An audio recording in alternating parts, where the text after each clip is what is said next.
You wake up tired. Not just physically, there is something else. A kind of emptiness that follows you through the day. You fill it with noise, with scrolling, with constant motion, but it never quite goes away. You have been told this is normal, that everyone feels this way, that this is just what it means to be alive in the modern world. But what if it is not normal at all?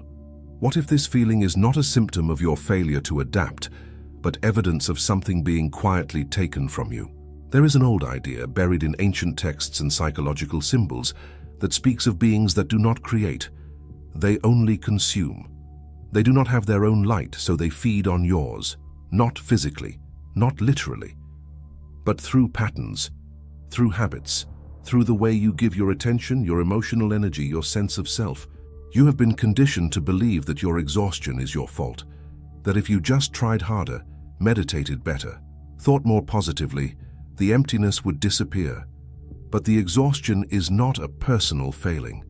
It is a structural response to a system that requires your energy to sustain itself. This is not about conspiracy. This is about consciousness, about recognizing the invisible architecture of how attention becomes food, how emotion becomes fuel, how identity itself can become a trap that keeps you locked in patterns of endless giving without ever receiving. The ancient Gnostics called them Archons, not demons in a literal sense, but symbolic representations of forces that maintain unconsciousness, that keep you asleep while appearing to offer you life. Psychology calls them something else: complexes, shadow patterns, unconscious loops. But the mechanism is the same. And here is what nobody tells you. These patterns only survive if you continue to feed them. Think about the last time you felt truly energized, not caffeinated, not stimulated, but genuinely alive from within. For most people, that memory is distant.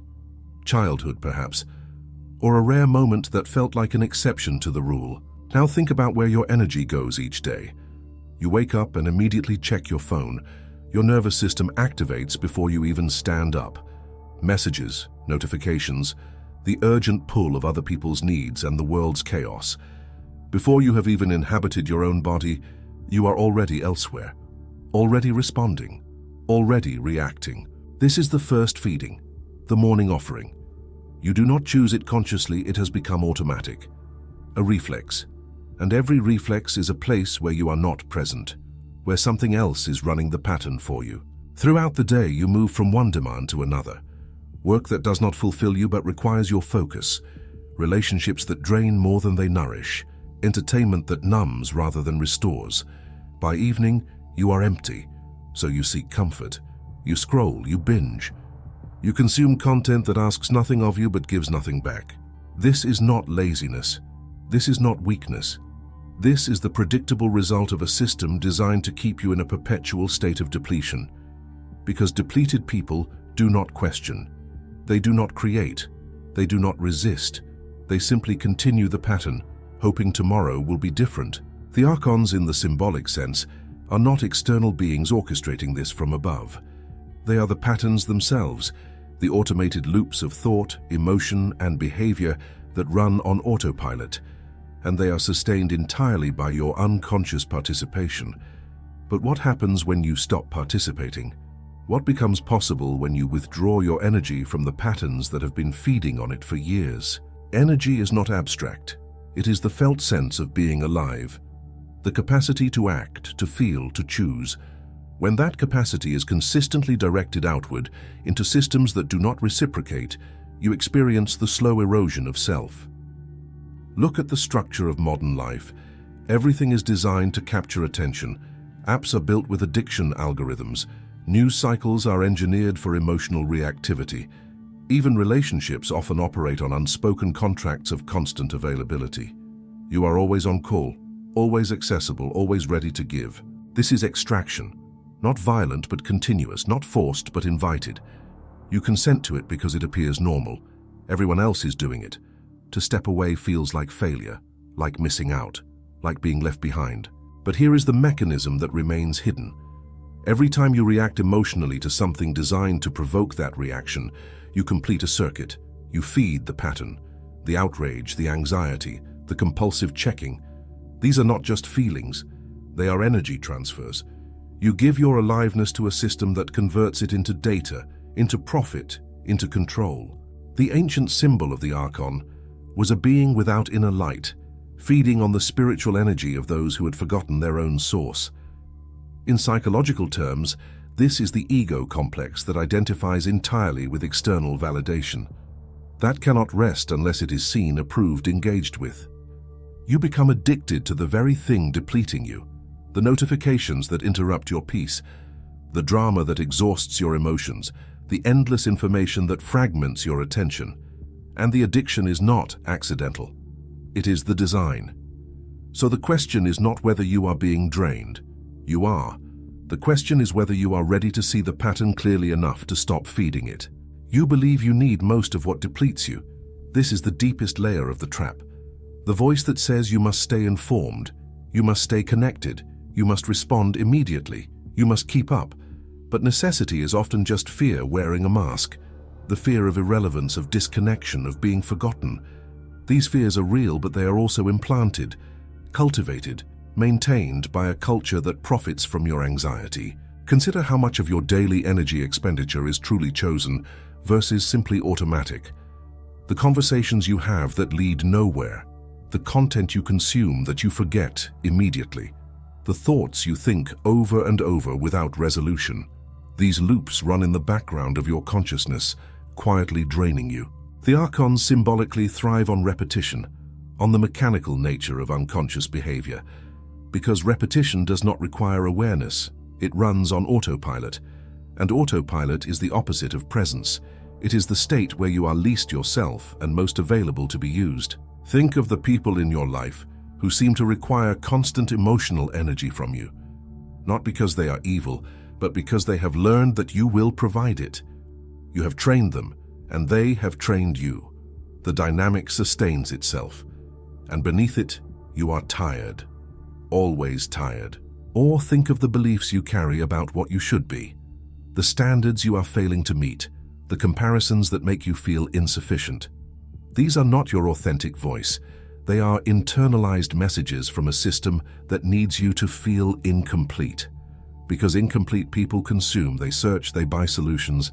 Every time you act from this place of perceived lack, you are feeding the pattern. You are confirming the story that you are not enough as you are, and that confirmation is the meal. But what if the lack was never real? What if it was only ever a story designed to keep you searching outside yourself for what you already contain? There is something in you that does not get tired, not in the way your body and mind do. It is the part that watches the tiredness, the awareness beneath the thought, the silence between the words. This is the source the Gnostics spoke of. Not a religious concept, but a direct experience available in every moment. It is what you are when you are not performing, not reacting, not trying to be anything at all. The Archons cannot touch this. They cannot feed on pure awareness because awareness does not operate in the realm of reaction. It simply is. And in that isness, there is a completeness that requires nothing external to sustain it. This is why the system must keep you distracted, must keep you identified with roles, with achievements, with the endless narrative of becoming. Because the moment you rest in simple being, the feeding stops. The pattern loses its power. You have experienced this even if you do not recognize it, in moments of deep absorption, when you are so present with something that the self-commentary stops, when you are creating or in nature or in genuine intimacy. In those moments, you are not feeding the matrix. You are sourcing from something deeper. But those moments are rare, and they are rare because you have been taught to distrust them, to see them as unproductive, to hurry back to the doing, the achieving, the endless list of what still needs to be fixed. The shift begins when you recognize that your energy is not unlimited, that saying yes to everything means saying no to yourself, that the path of constant giving leads only to depletion, resentment, and the quiet death of aliveness. You cannot serve two masters. You cannot feed the patterns of extraction while also nourishing your own depths. A choice must be made, and it is made not once, but continuously, in each moment of attention. So where is your attention right now? And what is it feeding? To stop feeding the Archons is to become unpredictable to the patterns that have been running your life. It is to say no when yes is expected, to be unavailable when constant availability has been the norm, to stop performing the role that everyone, including you, has come to expect. This is not comfortable. The system will push back, not maliciously but mechanically, because every system seeks to maintain itself. The people around you will notice the change and may resist it. The inner voices will tell you that you are being selfish, irresponsible, cold. But this resistance is evidence. It shows you where the feeding has been happening, where your energy has been going automatically without conscious choice, and now that the flow is interrupted, the pattern reveals itself. The first withdrawal is from unnecessary stimulation, the constant input, the noise. This does not mean isolation. It means discernment, choosing what enters your field of awareness rather than passively receiving everything. You will notice at first how uncomfortable stillness feels, how quickly the impulse arises to fill the space, to check something, to do something, to escape the present moment. This impulse is the Archon in symbolic terms. It is the pattern asserting its need to be fed. But if you can sit with the discomfort without reacting, something shifts. The impulse loses intensity, the pattern weakens, and in the space that opens, you begin to feel your own energy returning. Not as excitement or stimulation, but as a quiet aliveness, a sense of substance. The second withdrawal is from unconscious emotional reactivity, from taking on other people's chaos as if it were your own, from absorbing the collective anxiety and carrying it in your body. You are not responsible for fixing everything. You are not required to suffer in solidarity with a world in pain. This may sound harsh, but it is actually compassion, because you cannot give what you do not have. And if you are depleted, your giving is not true generosity. It is the continuation of the pattern. The question becomes, what would it feel like to be unavailable to depletion, to protect your energy as sacred? Once you see the pattern, you cannot fully unsee it. And this creates a strange kind of loneliness, because most people are still feeding it, still caught in the rhythm of reaction, distraction, and depletion. And they will not understand why you are stepping away. You will be called negative, detached, self-absorbed. These labels are the system's immune response, its attempt to bring you back into alignment, because conscious people disrupt the pattern simply by being conscious. They stop playing the game, and their absence reveals that it was always a game. This is the price. You lose the comfort of collective unconsciousness, the permission to blame external forces for your inner state, the identity of being a victim to circumstances beyond your control. All of that must be surrendered. But what you gain is agency. The recognition that while you cannot control the world, you can control where your energy goes, what you consent to, what you withdraw from. And this small shift, repeated over time, changes everything. The Gnostic text spoke of awakening as a kind of remembering, not learning something new but recognizing what was always true, that you are not the role, not the reaction, not the endless thought stream. You are the awareness in which all of that appears, and the Archons, the symbolic forces of unconsciousness, have no power over that which is awake. They can only feed on sleep, on automation, on the mechanical repetition of patterns that were never truly chosen. So the spiritual practice, if we can call it that, is not about achieving some exalted state. It is about the simple, continuous choice to remain present, to notice when you are being pulled out of yourself, to feel the invitation to react and to pause instead. This pause is revolutionary. It breaks the circuit, it stops the feeding. And in that stopping, your energy ceases to flow outward into the void. It begins to circulate within, to nourish you, to restore what was lost. But this brings us to the most difficult realization, the one that most people avoid. Even after you see the pattern, you will return to it. This is not failure. It is the nature of conditioning. The grooves are deep. The habit is strong. And there is a part of you that finds comfort in the familiar exhaustion. Because exhaustion in a strange way is safe. It gives you an excuse, a reason why your life is not what you want it to be. As long as you are drained, you do not have to face the question of what you would do with your energy if you actually had it.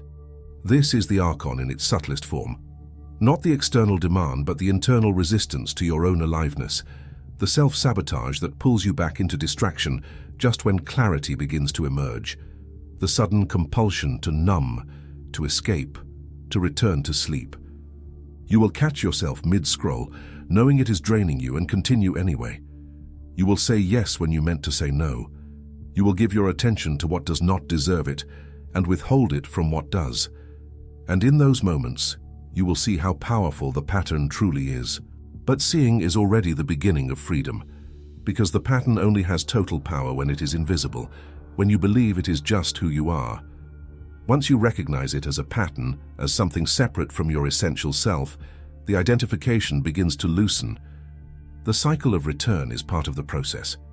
Each time you fall back into the old rhythm, you have the opportunity to notice it sooner, to recognize the signs, the feeling of depletion, the absence of presence, the sense that you are once again living someone else's life. And each time you notice, you create a small opening, a moment of choice, not to be perfect but to redirect, to withdraw your energy from the pattern and bring it back home, back to the body, back to the breath, back to the simple fact of being alive in this moment. The Archons do not care if you fall. They only lose when you stop feeding them after you fall, when you refuse to spiral into self-judgment, which is itself another form of feeding. So the question is not whether you will return to the pattern. You will. The question is, how quickly will you notice, and what will you choose then? There comes a point where the cost of continuing becomes unbearable, where the old patterns no longer even pretend to satisfy, where you can feel in your body that something fundamental must change or something essential in you will die. This is the edge, the threshold between the life you have been living and the life that is trying to emerge. It is terrifying because it requires you to let go of what you know, to step into uncertainty, to trust that there is something on the other side of the familiar. Most people turn back here. They renegotiate with the pattern. They find a way to make it tolerable again. A new distraction, a new hope, a new story about how things will be different without actually changing anything. But if you have come this far, if you have begun to see the mechanism of extraction clearly, turning back is no longer fully possible. You can pretend, you can numb, but you cannot unknow what you know. The awareness has already changed you. The edge asks everything. It asks you to stop performing, to stop seeking approval, to stop trying to earn your right to exist. It asks you to withdraw your energy from every system, every relationship, every belief that requires you to be less than whole. This is not about isolation. It is about integrity, about bringing your energy back into alignment with your truth. And your truth is not a concept. It is a felt sense.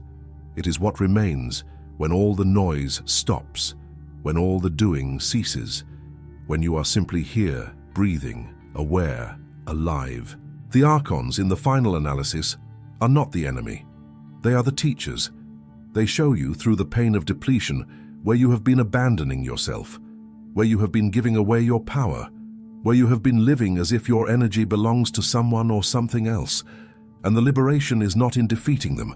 It is in withdrawing your consent, in reclaiming your energy, in saying, with your whole being, I am no longer available for this. But what happens after the withdrawal?